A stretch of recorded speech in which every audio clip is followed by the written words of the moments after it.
एक गांव में एक बुजुर्ग किसान रहता था जिसका नाम रामू था। रामू के पास एक छोटा सा खेत था और वह अपनी फसल उगाकर अपना गुजारा करता था। उसकी मेहनत और ईमानदारी के कारण गांव वाले उसकी बहुत इज्जत करते थे। रामू के 3 बेटे थे, मोहन, सोहन और रोहन।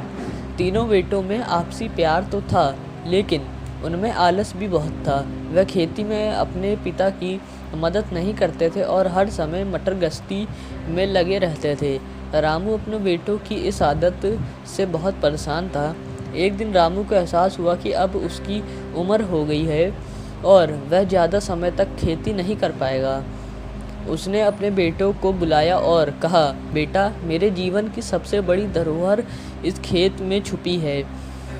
यदि तुम इस खेत की अच्छे से देखभाल करोगे तो तुम्हें वह धरोहर मिल जाएगी।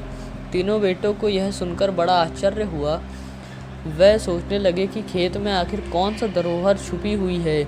अगले ही दिन वह तीनों खेतों में जुट गए और खूब मेहनत से खेत को खोदने लगे। पूरे दिन की मेहनत के बाद भी उन्हें कोई धरोहर नहीं मिली, लेकिन खेत की ज़मीन पूरी तरह से तैयार हो गई।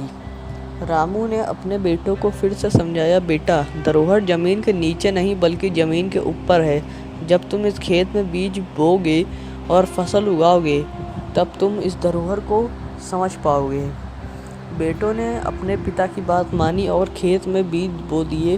कुछ समय बाद खेत में हरी भरी फसल लहराने लगी। अब बेटों को एहसास हुआ कि उसके पिता का मतलब क्या था। मेहनत और लगन से ही असली धरोहर मिलती है। धीरे धीरे मोहन, सोहन और रोहन खेती के महत्व को समझने लगे और अपने पिता के साथ मिलकर मेहनत करने लगे। उसके खेत में हर साल अच्छी फसल होती और उनका परिवार खुशहाल हो गया। रामू के बेटों ने यह सीख लिया कि मेहनत से ही सफलता मिलती है। उस दिन से उन्होंने आलस से छोड़कर मेहनत को अपना धर्म बना लिया। रामू अपने बेटों की इस परिवर्तन से बहुत खुश हुआ और उन्हें गर्व के साथ देखता रहा।